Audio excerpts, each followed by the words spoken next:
ایک صحابی سے روزے کی حالت میں اپنی بیوی سے ہم بستری ہو گئی۔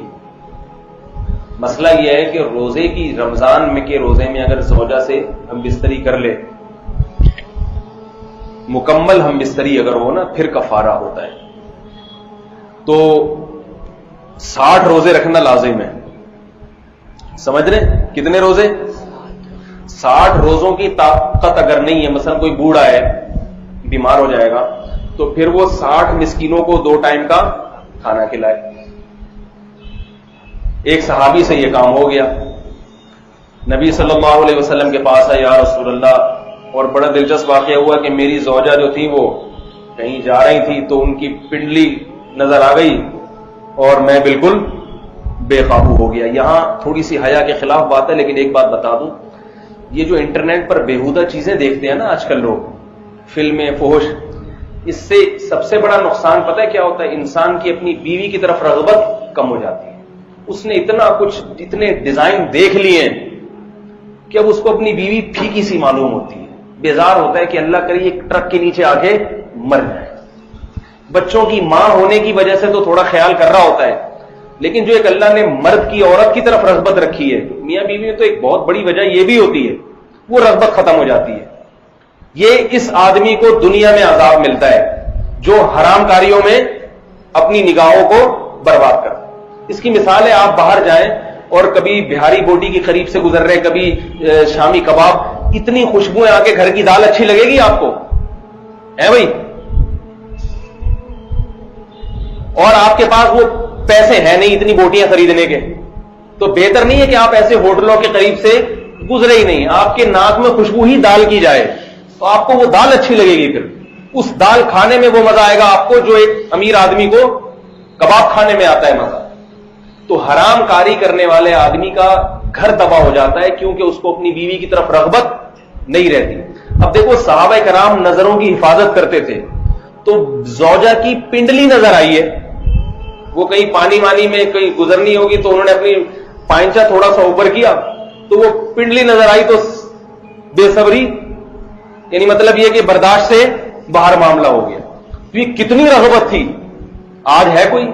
اس نے اتنا کچھ انٹرنیٹ پر، ٹیلی ویژن پر ننگی فلمیں اور فحش چیزیں اور ایسے ایسے چہرے اس نے دیکھ لیے کہ اب اس کو اپنی بیوی پسند ہی نہیں آتی، تبھی گھر برباد ہو رہے ہیں، ادھر ادھر منہ کالا کرتا ہے، عورتیں پریشان ہیں، اتنی خواتین کے فون آتے ہیں اپنے شوہروں کے بارے میں کہ موبائل میں درجنوں لڑکیوں کے نمبر ہیں، لڑکیوں سے فحش باتیں، لڑکیوں سے دوستیاں۔ مجھے یہ بات بتاؤ، یہ جوانی کب تک برقرار رہے گی؟ کل تمہارے بچوں کو پتا چلے گا نا ہمارا باپ ایسا تھا، بچہ بھی یہی حرکتیں کرے گا۔ سمجھ میں آ رہی ہے بات؟ بچہ کیا کرے گا؟ بچہ بھی یہی کچھ کرے گا، اور پھر ایسا بچہ بڑھاپے میں اپنے باپ کی خدمت نہیں کرے گا، یہ بتا دوں، وہ عیاشی کرے گا، عیاشی کہے گا ابا کو اولڈ سینٹر میں داخل کرو، یہ ٹینشن ہے میرے لیے۔ تو اس لیے اپنے گھروں کو پاکیزہ بناؤ۔ اور خواتین کو میں ایک نصیحت کرتا ہوں، اگر آپ کے شوہر سے اس قسم کی کچھ فحش حرکتیں ہوتی ہیں، خدا کے لیے قیامت تک بھی اپنے بچوں کو اس پر مطلع نہ ہونے دیں۔ عورتیں پیٹ کی ہلکی ہوتی ہیں، شوہر کی ساری باتیں اپنے خاندان میں کر دی، اس کی عزت کا جنازہ نکال دیا۔ اب شوہر بعد میں بعض دفعہ توبہ کر لیتا ہے، وہ توبہ تو کرتا ہے مگر اس کے خاندان میں وہ ذلیل ہو گیا، اور خاندان والے اس کے اولاد کو بتا دیتے ہیں یہ ساری باتیں۔ جب اولاد کے دل میں باپ کے بارے میں یہ خیال آ گیا کہ ہمارا باپ بیہودہ ہے، فحش ہے، تو اب یاد رکھو پھر وہ اولاد اپنے باپ کو کبھی بھی باپ نہیں مانے۔ اس سے نقصان کس کا ہوگا؟ اولاد کا بھی نقصان ہے اس میں۔ باپ تو جیسا بھی اس کی بزرگی دل میں ہونی چاہیے۔ تو صحابی نے کیا فرمایا کہ میں بے قابو ہوا اور مجھ سے یہ حرکت ہو گئی۔ تو رسول اللہ صلی اللہ علیہ وسلم نے ارشاد فرمایا کہ 60 روزے رکھو۔ کتنے؟ 60۔ انہوں نے فرمایا یا رسول اللہ اس کی استطاعت نہیں ہے۔ فرمایا 60 مسکینوں کو کھانا کھلاؤ۔ فرمایا اتنے پیسے نہیں ہیں، خود مسکین ہوں۔ اب کیا کریں؟ قرآن حکم تو یہیں تک ہے کہ جب پیسے آ جائیں تو کر دینا، صبر کرو۔ لیکن آپ صلی اللہ علیہ وسلم نے یہ سوچ کے بھی تھوڑی سی تو سزا ملے نا ان کو، چلو وہ تو جب اللہ صحت دے گا 60 روزے رکھ لیں گے، پیسہ دے گا تو 60 غریبوں کو کھانا کھلا دیں گے، لیکن تھوڑی سی فی الحال سزا ملنی چاہیے۔ تو آپ صلی اللہ علیہ وسلم نے صحابہ کرام سے فرمایا بھائی کچھ صدقہ، ان سے فرمایا کہ کچھ تھوڑی سی رقم صدقہ کرو، انہوں نے فرمایا کچھ بھی نہیں ہے. تو آپ صلی اللہ علیہ وسلم نے صحابہ سے فرمایا کہ ان کو کچھ پیسے سب جمع کر کے دے دیں. سب صحابہ نے تھوڑا سا ان کے لیے چندہ کیا، ان کو ہدیہ دے دیا، یہ لوگ. آپ صلی اللہ علیہ وسلم فرمایا جاؤ مدینہ میں کسی مسکین کو صدقہ کر دو، یہ رقم تمہارے بھی نہیں ہے، لوگوں نے جمع کر کے دیے، چلو لوگوں کے پیسے لے لو اور جا کے کسی مسکین کو صدقہ کر دو. تو صحابی کہنے لگے یا رسول اللہ اپنے سے زیادہ مسکین کو صدقہ کروں؟ مطلب یہ کہ میرے سے زیادہ تو کوئی مسکین مدینہ میں ہے ہی نہیں. آپ صلی اللہ علیہ وسلم مسکرانے لگے، فرمایا جاؤ کھاؤ اور بیوی بچوں کو کھلاؤ. غلطی بھی ہوئی اور پیسے بھی آ گئے. تو یہ نبی صلی اللہ علیہ وسلم نے ان کے ساتھ محبت کا معاملہ کیا. تو ایسے مساکین کو نبی حکم کیا دے رہے ہیں؟ صدقات و خیرات کا. قرآن حکم کیا دے رہا ہے؟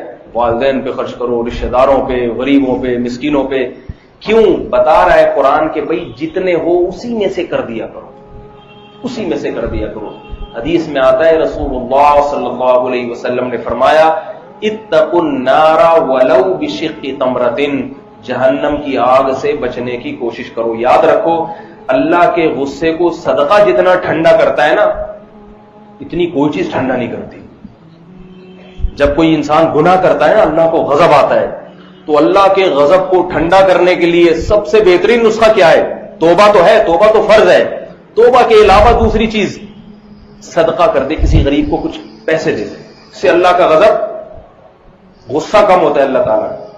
تو آپ صلی اللہ علیہ وسلم نے فرمایا جہنم کی آگ سے بچنے کی کوشش کرو صدقے کے ذریعے. اور فرمایا اگر پیسے نہیں ہیں، غریب ہو، بشق تمرۃ، کھجور لو، کھجور کھانے کے لیے کھجور ہے نا، اس کے 2 ٹکڑے کرو، ایک خود کھا لو، آدھا ٹکڑا کسی غریب کو صدقہ کرو. اس آدھے ٹکڑے سے اللہ تمہیں جہنم کی آگ سے بچائے گا، آدھے ٹکڑے کی وجہ سے. تو یہ جس غریب کے پاس یہی ہو، ایسا نہ ہو کہ میں اور آپ کی کھجوریں لے کے چٹانا شروع کرتے ہیں غریبوں کو کہ بھئی آدھے ٹکڑے سے ہوتا ہے. ہم اور آپ کو اللہ نے بہت اچھی حیثیت دی ہے، ہمیں تھوڑا سا زیادہ خرچ کر دینا چاہیے.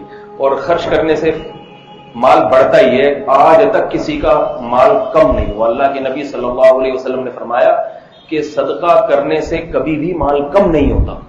اور قرآن میں بھی اللہ نے فرمایا کہ یمحق اللہ الربا ویربی الصدقات، اللہ سود کو گھٹاتا ہے. سود خور ہمیشہ روتا ہوا نظر آئے گا، پیسے ہی نہیں ہے، پیسے ہی نہیں ہے، ہر وقت مانگتا ہوا نظر آئے گا. دولت ہو کے بھی اس کا دل تنگ. اور آپ صلی اللہ قرآن مجید میں اللہ نے فرمایا ویربی